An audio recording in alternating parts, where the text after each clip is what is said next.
నమస్కారం, LG news కి స్వాగతం. హెడ్లైన్ చూద్దాం. త్వరలో సర్పంచ్ ఎన్నికలు, 3 దశల్లో ఎన్నికల నిర్వహణ, రిజర్వేషన్ల విషయంలో ప్రభుత్వానిదే అంతిమ నిర్ణయం.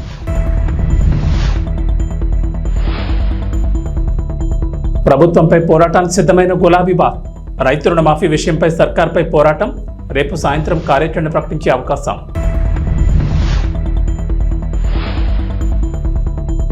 వన మహోత్సవం సందర్భంగా పవన్ కళ్యాణ్ సందేశం.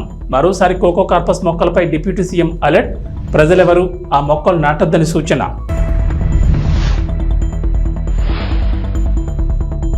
తెలంగాణకు రెయిన్ అలర్ట్. నేడు పలు జిల్లాల్లో భారీ వర్షాలు, ఎల్లో అలర్ట్ జారీ. తెలంగాణలో సర్పంచ్ ఎన్నికలు ఎప్పుడెప్పుడు అని ఆశావాహులు ఎదురు చూస్తున్నారు. ఇప్పటికే గ్రామాల్లో పలువురు సర్పంచ్ ఎన్నికల్లో పోటీ చేసేందుకు ప్రజలకు మచ్చిక చేసుకునేందుకు ప్రయత్నిస్తున్నారు. ఈ ఏడాది ఫిబ్రవరిలో సర్పంచ్ల పదవీకాలం పూర్తవగా ప్రస్తుతం ప్రత్యేక అధికారులు గ్రామ పంచాయతీల్లో పాలన సాగిస్తున్నారు. ఈ నేపథ్యంలో పంచాయతీ ఎన్నికలపై నిర్వహణకు సంబంధించి తెలంగాణ ఎన్నికల కమిషనర్ పార్థసారథి కీలక అప్డేట్ ఇచ్చారు. రాష్ట్ర ప్రభుత్వం రిజర్వేషన్లను ఖరారు చేసిన తర్వాతే ఎన్నికల నోటిఫికేషన్ విడుదల చేయనున్నట్లు వెల్లడించారు.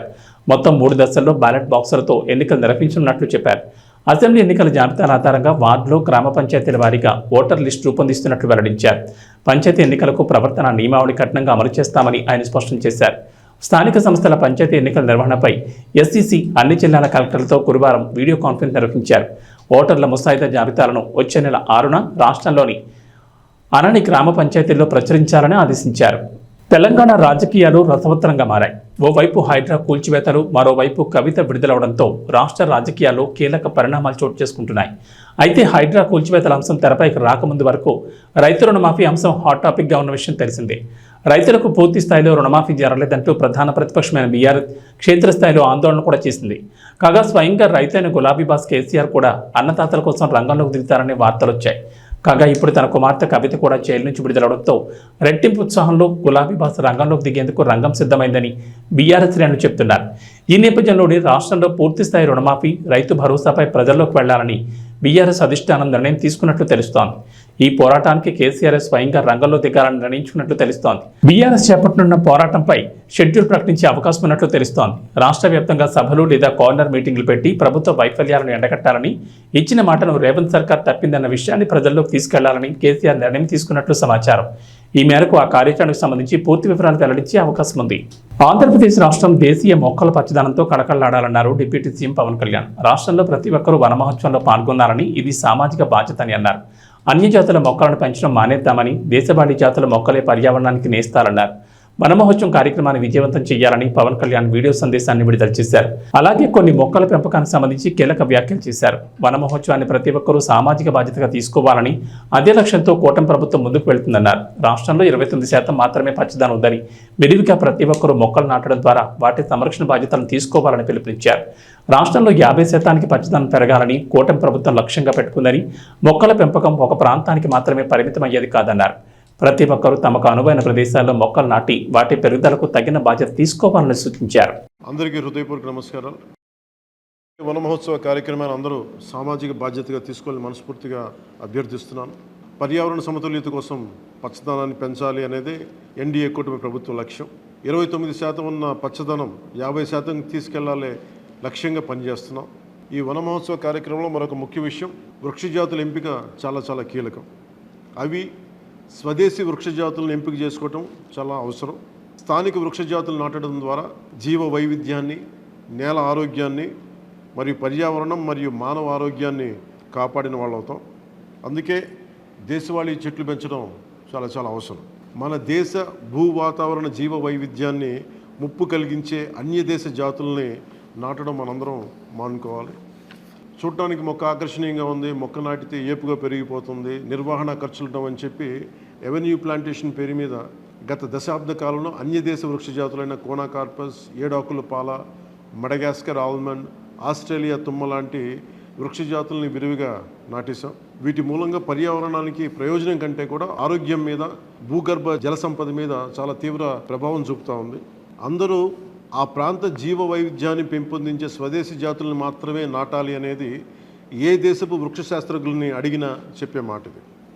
కానీ ఆ వాస్తవాన్ని విస్మరించి విదేశీయ మొక్కల మోసుతో రాష్ట్రమంతటా కోనా కార్పస్తో నింపేశారు. కోనా కార్పస్ అసలు మొదట పరిచయం చేసిన అరబ్ దేశాలే దాన్ని నిషేధించినాయి. ఎందుకంటే దాని దుష్ప్రభావాలను గుర్తించిన వెంటనే నిషేధించారు, తీసేశారు. మన దేశంలో తెలంగాణ, గుజరాత్, కర్ణాటక, అస్సాం ప్రభుత్వాలు కూడా వీటిని నిషేధించినాయి.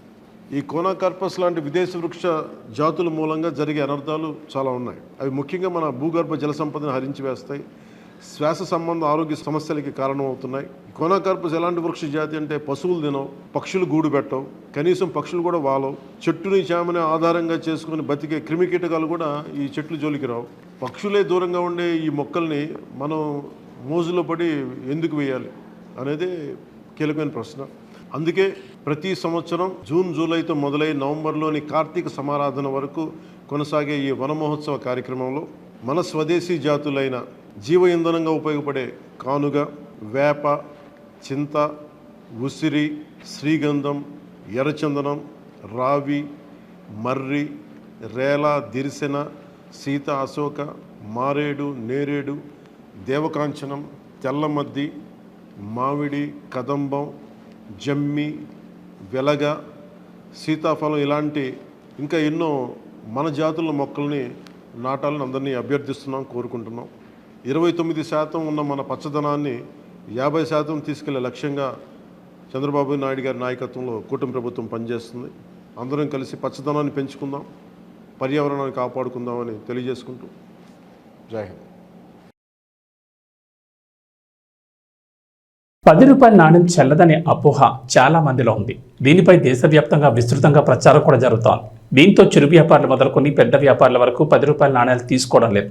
కొన్ని ప్రభుత్వ సంస్థలు కూడా 10 రూపాయల నాణ్యాలు తీసుకోకుండా అభ్యంతరాలు తెలుపుతున్నాయి.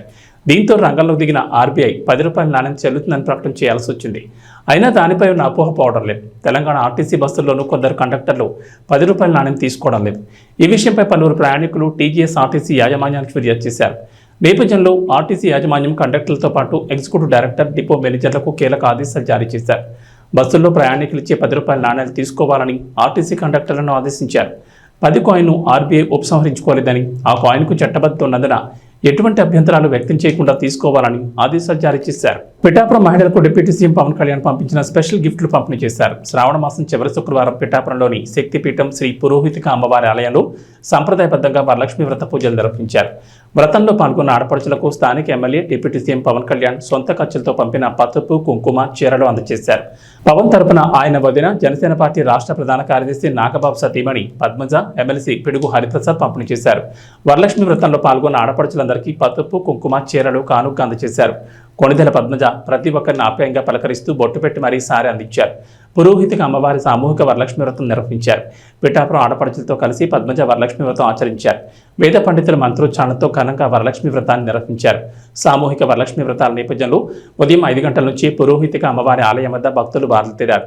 వందలాదిగా తరలివచ్చి భక్తి శ్రద్ధలతో వ్రతం ఆచరించారు. భక్తుల రద్దీ ఎక్కువగా ఉండడంతో 3 బ్యాచ్లుగా వ్రతాలు నిర్వహించే విధంగా ఆలయ అధికారులు ఏర్పాట్లు చేశారు. ఆలయ ఈవో భవానీ ఏర్పాట్లను పర్యవేక్షించారు. కృష్ణా జిల్లా గుడివాడ సమీపంలోని గుడ్లవల్లేరు ఇంజనీరింగ్ కాలేజీలో సీక్రెట్ కెమెరాల వ్యవహారం కలకలం రేపింది. గర్ల్స్ హాస్టల్ వాష్రూమ్లలో హిడెన్ కెమెరాలు పెట్టారంటూ విద్యార్థులు అర్ధరాత్రి ఆందోళన దిగారు. బాధ్యులపై కఠిన చర్యలు తీసుకోవాలంటూ నినాదాలు చేశారు. వాష్రూమ్లలో హిడెన్ కెమెరాలు ఏర్పాటు చేసి విద్యార్థుల వీడియోలను రికార్డ్ చేస్తున్నట్లు వారు ఆరోపిస్తున్నారు. బీటెక్ ఫైనల్ ఇయర్ విద్యార్థిపై ఇదంతా చేస్తున్నాడని, ఆ వీడియోలను అమ్ముతున్నాడంటూ సంచలన వ్యాఖ్యలు చేశారు. అక్కడితో ఆకుండా అందరూ కలిసి అతడిపై దాడికి ప్రయత్నించారు. ఈ విషయం తెలుసుకున్న పోలీసులు అక్కడికి చేరుకున్నారు. విద్యార్థులకు నచ్చజెప్పి ఆందోళన విరమించారు. ఈ హిడెన్ కెమెరాల వీడియోల వ్యవహారంలో ఆరోపణలు ఎదుర్కొంటున్న ఫైనల్ ఇయర్ విద్యార్థిని పోలీసులు అదుపులోకి తీసుకుని ప్రయత్నిస్తున్నారు. ఆ విద్యార్థి ల్యాప్టాప్, మొబైల్ పోలీసులు స్వాధీనం చేసుకున్నారు. అయితే ఫైనల్ ఇయర్ విద్యార్థికి మరో విద్యార్థిని సహకరిస్తూ వాష్రూమ్లలో కెమెరాలు ఏర్పాటు చేసినట్లు విద్యార్థులు ఆరోపిస్తున్నారు. ఇలా శుక్రవారం తెల్లవారుజామున 3:30 వరకు ఇంజనీరింగ్ కాలేజీలో హైడ్రామా నడిచింది.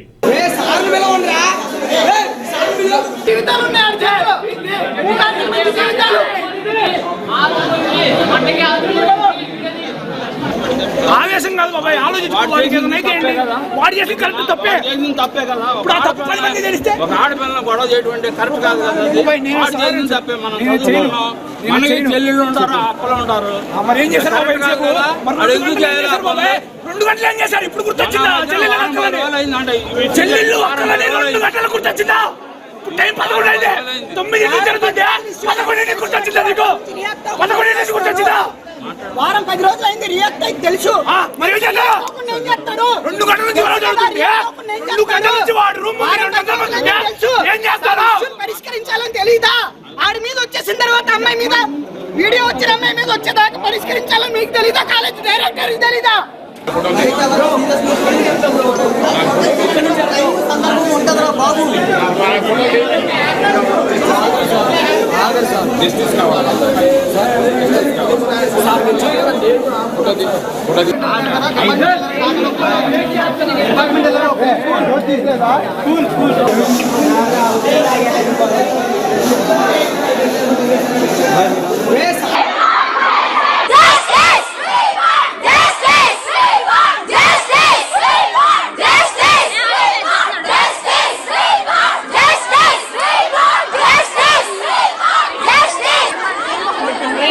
మాట్లాడటానికి ఏమన్నా ఉండాలి కాదు, తరిమేసి వెళ్ళిపోతారు.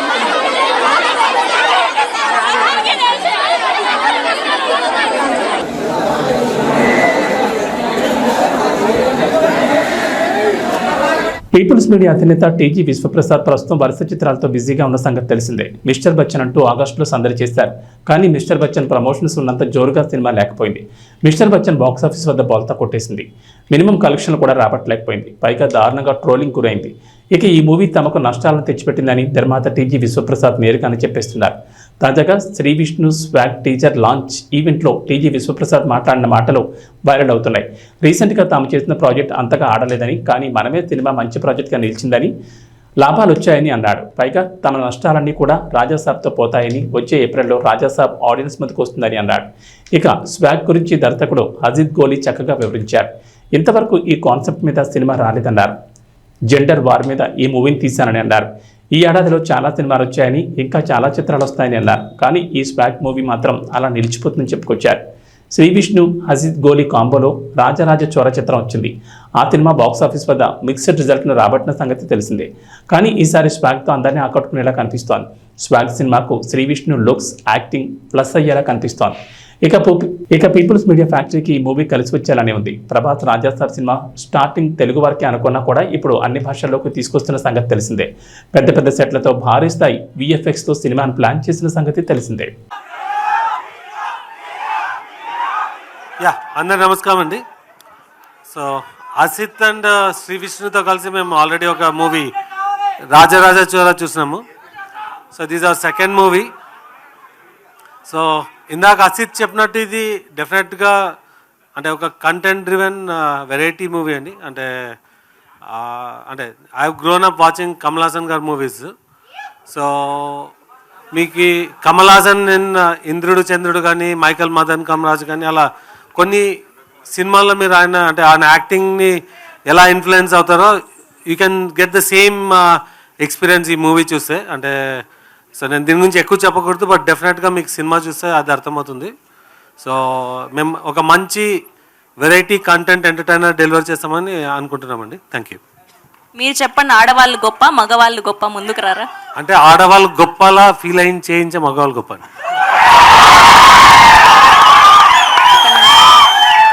అలా ఫీల్ చేస్తున్నారంటే మా ఆడవాళ్లే గొప్ప. ఓకే.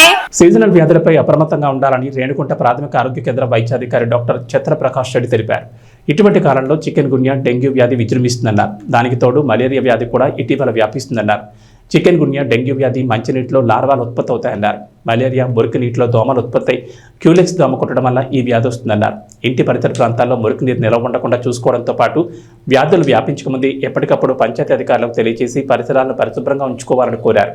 ఇటీవల కాలంలో ఫ్లూ జ్వరాలు వస్తున్నాయని, వాటికి భయపడాల్సిన పని లేదని, వేడి నీళ్ళు ఎక్కువగా తీసుకోవడంతో పాటు ఐస్ క్రీమ్ లాంటివి తీసుకోకుండా ఉండాలని సూచించారు. జ్వరము, దగ్గు ఉంటే అలాంటి వారి దగ్గర 6 అడుగులు దూరంగా ఉండడంతో పాటు మాస్క్ లాంటివి ధరిస్తే ఎంతగానో ఉపయోగం ఉంటుందన్నారు. ప్రభుత్వ ఆసుపత్రుల్లో అన్ని రకాల మందులు అందుబాటులో ఉన్నాయని, దానికి తోడు అన్ని రకాల వైద్య పరీక్షలు ఉచితంగా చేయడం జరుగుతుందన్నారు. డెంగ్యూ లాంటి జ్వరాలకు పరీక్షలు నిర్వహించి 50,000 వరకు ప్లేట్లెట్స్ తగ్గినా కూడా వారికి మెరుగైన వైద్యం అందించడంతో పాటు వారికి పరీక్షలు ప్రభుత్వంలో నిర్వహించడం జరుగుతుందన్నారు. ప్రైవేట్ హాస్పిటల్కి వెళ్లి వేలకు వేలు లక్ష రూపాయలు ఖర్చు చేసుకోవాల్సిన అవసరం లేదన్నారు. ప్రతి ఒక్కరూ వ్యాధులపై అవగాహన కలిగి ఉండాల్సిన అవసరం ఎంతైనా ఉందన్నారు. నా పేరు డాక్టర్ టి చంద్రప్రకాష్ రెడ్డి. నేను రేణుగుంట మండల వైద్యాధికారిని. ఈ రోజులలో మనకి ఈ సీజనల్ డిసీజెస్ మెయిన్ ఎక్కువ అవుతూ ఉన్నాయి, మన ఎక్కువగా చూస్తున్నాము.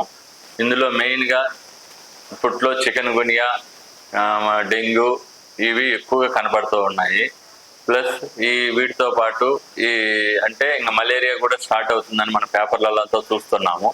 ఈ డెంగ్యూ, ఈ చికెన్ గునియా మాత్రము మెయిన్ ఏంటంటే మంచినీటిలోనే లార్వాలు ఉత్పత్తి చేస్తాయి. అవి only evening time and morning time మాత్రమే దోమలు మనల్ని కుడతాయి, ఆ దోమల ద్వారా వస్తాయి.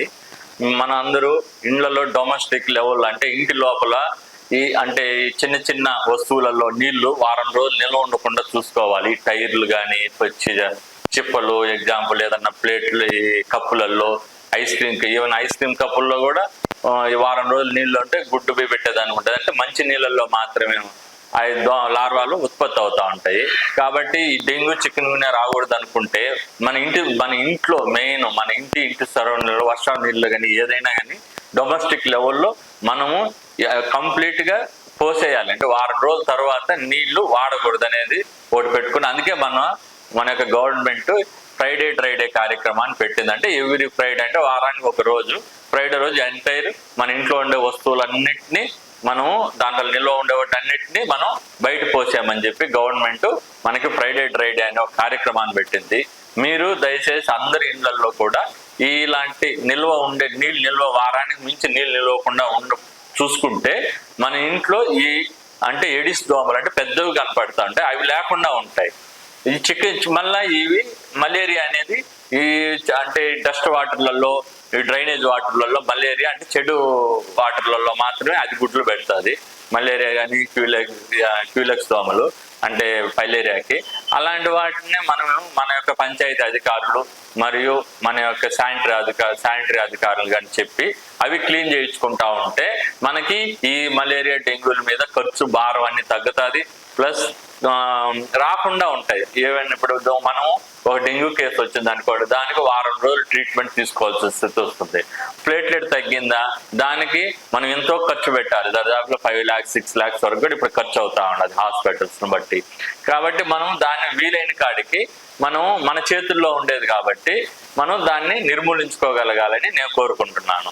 ఇంక ఈ ఫ్లూస్ ఉంటాయి, ఈ వర్షాకాలం వస్తుంది కాబట్టి ఫ్లూ ఫీవర్స్ అనేసి మనకి ఫ్లూ ఫీవర్స్ ఎక్కువ వస్తుంటాయి. ఈ ఫ్లూ ఫీవర్స్ని మెయిన్ హాట్ వాటర్ బాగా తీసుకోవడం వల్ల, కొంచెం వేడి నీళ్ళు, ప్లస్ ఈ యొక్క మనకి ఎక్కడ బయట కానీ కూల్గా ఉండేటివి ఐస్ క్రీములు కానీ ఎగ్జాంపుల్ అలాంటివి వీలైన కాడికి చలికాలం అవాయిడ్ చేయాలి కూల్ వాటర్ని. ఇంకా ఏదన్నా అయితే ఒక మనిషిని ఒకరికి జ్వరం ఉందా, దగ్గు జ్వరం ఉందా, వీలైన కాడికి 6 అడుగుల దూరంలో బాగా 6 అడుగుల దూరంలో మెయింటైన్ చేస్తే మనకి రాకుండా ఉంటుంది. వచ్చిన వాళ్ళకి మాస్క్ అలాంటివి వాడితే మిగతా వాళ్ళకి రాకుండా కూడా స్ప్రెడ్ చేయడం ఆపచ్చు ఈ ఫ్లూ వైరస్ని. అంటే కరోనా అలాంటివి కూడా ఫ్లూ వైరస్సే. ఇలా ఇన్ఫ్లుయెంజా ఇలాంటివన్నీ కూడా కొత్తగా ఫ్లూస్ వస్తూ ఉంటాయి. అంటే ప్రతి ఎవ్రీ మంత్ ఫ్లూస్ అనేది కామన్గా ఈ క్లైమేట్ బట్టి వస్తుంటాయి. వాటిని కూడా వీలైన కాడికి ఐసోలేషన్, ఒక పేషెంట్కి వచ్చింది వాడిని కొంచెం ఐసోలేషన్ చేస్తే ఇళ్ళల్లో ఇంకెవరికి రాకుండా ఉంటుంది. కాబట్టి దయచేసి ఇలాంటి నివారించే పద్ధతుల్ని మనం చేసుకోవచ్చు. ఒక జబ్బు వచ్చినాక మళ్ళీ మేము వాటి మీద మనకు గవర్నమెంట్ అన్ని రకాల వైద్య సేవలు ఉన్నాయి. కాబట్టి ఇక్కడ మనకి టెస్టులు కూడా అన్నీ ఉన్నాయి, అన్ని రకాలుగా. ఈవెన్ డెంగ్యూ టెస్ట్కి కానీ సంబంధించిన దానికి కానీ ప్లేట్లెట్ కౌంట్లు కానీ ప్రతి ఒక్క పిఎస్సిలోను ప్రతి ఒక్క మండలంలోనూ ఉన్నాయి. కాబట్టి కాబట్టి ఎవ్రీ ఆల్టర్నేట్ డే అంటే ఈ రోజు చేసుకుంటే రేపు ఎల్లుండి ప్లేట్లెట్ కౌంట్ అట్లా చేస్తాము. ఒకవేళ ప్లేట్లెట్ కౌంట్ మినిమం 50,000 వరకు వచ్చినా కానీ రికవర్ అయ్యే ఛాన్సెస్ ఈజీగా ఉంటుంది. లిక్విడ్స్ బాగా తీసుకోవడము, ఓఆర్ఎస్ అలాంటి బాగా తాగడము. అంటే వైరల్ ఫీవర్లలో డీహైడ్రేషన్ కాకుండా అంటే నీళ్లు బాగా తాగుతాం, డీహైడ్రేషన్ అంటే లిక్విడ్స్ బాగా తీసుకుంటా ఉంటే ఫీవర్ ఎక్కువ వస్తుంటుంది. 102, 103 టెంపరేచర్లు వస్తూ ఉంటాయి. కాబట్టి మనకి డీహైడ్రేషన్ ఎక్కువ అయ్యే ఛాన్సెస్ ఉంటుంది. అది రాకుండా మనము వాటర్ ఫుల్ తీసుకుంటా ఉంటే డీహైడ్రేషన్ కొంచెం వరకు కవర్ అయిందంటే ఆటోమేటిక్గా మన బాడీనే దాని యొక్క రెస్పాన్స్ వచ్చేస్తుంది మన బాడీ. కాబట్టి అందరూ దాని గురించి భయపడకుండా ఫస్ట్ నివారణ చర్యలకి ఏ వారంలో మన ఇంట్లో ఉండే వస్తువులు అన్నింటిలో ఏదైనా అంటే ఫ్రిడ్జ్లు కానీ, ఈ ఎయిర్ కూలర్లు కానీ, టైర్లు కానీ, కప్పులు కానీ, ప్లాస్టిక్ ఏమైనా బయట పెట్టిన నీళ్ళ తొట్టులు కానీ అంటే సంపులు ఇలాంటి వాటిని అంతా వారానికి ఒక రోజు మీ ఇంట్లో ఉండేటువంటి క్లీన్ చేసేయండి. అప్పుడు దోమలు, డెంగ్యూ, చికెన్ గున్యా జబ్బులు రాకుండా ఉంటాయి. చికెన్ గున్యా అయితే కొంతమందికి వచ్చిందంటే పాపం నెలల తరబడి కీళ్ళ నొప్పులు, కీళ్ళవాతాలు ఉన్నాయి. కాబట్టి మీరు దయచేసి అందరూ ఇలాంటి పాటిస్తారనేసి నేను కోరుకుంటున్నాను మా మెడికల్ డిపార్ట్మెంట్ తరఫున. ఇక వాతావరణ విషయానికి వస్తే తెలంగాణకు హైదరాబాద్ వాతావరణ శాఖ రెయిన్ అలర్ట్ జారీ చేసింది. రాష్ట్రంలో మరో 4 రోజుల పాటు భారీ వర్షాలు కురుస్తాయని వెల్లడించింది. కొన్ని జిల్లాల్లో అతి భారీ వర్షాలు కురుస్తాయని చెప్పింది. తూర్పు మధ్య ఉత్తర బంగాళాఖాతంలో అల్పపీడనం ఏర్పడిందని చెప్పారు. ఉపరితల ఆవర్తనం సగటు సముద్ర మట్టానికి 5.8 కిలోమీటర్ల ఎత్తులో విస్తరించిందన్నారు. పైకి వెళ్లే కొద్దీ దక్షిణ వైపు బొంగి ఉందని వాతావరణ శాఖ వెల్లడించింది. ఈ అల్పపీడనం పశ్చిమ వాయుం దిశగా ప్రయాణిస్తూ దక్షిణ ఒడిశా, ఏపీలోని ఉత్తరాంధ్ర తీర ప్రాంతాలకు చేరే అవకాశం ఉందని చెప్పింది. వీటి ప్రభావంతో తెలంగాణలో రాగల 4 రోజులు వర్షాలు కురిసే అవకాశాలున్నాయని తెలిపారు. నేడు మంచిర్యాల, జగిత్యాల, ఆదిలాబాద్, ఆసిఫాబాద్ జిల్లాలో భారీ నుంచి అతి భారీ వర్షాలు కురిసే అవకాశాలున్నాయని వాతావరణ కేంద్ర అధికారులు తెలిపారు. ఈ మేరకు ఆయా జిల్లాలకు ఎల్లో అలర్ట్ జారీ చేశారు. కరీంనగర్, పెద్దపల్లి, జయశంకర్, భూపాల్పల్లి, ములుగు, నిర్మల్, నిజామాబాద్, రాజన్న సిరిసిల్ల, భద్రాద్రి కొత్తగూడెం, ఖమ్మం, మహబూబాబాద్, హైదరాబాద్, మేడ్చల్, మల్కాజ్గిరి, వర్గల్, హన్మకొండ జిల్లాల్లో భారీ వర్షాలు కురుస్తాయన్నారు. ఈ మేరకు ఈ జిల్లాలకు ఆరెంజ్ అలర్ట్ జారీ చేశారు. ఏబీ బులెటిన్ విశేషం. నమస్కారం.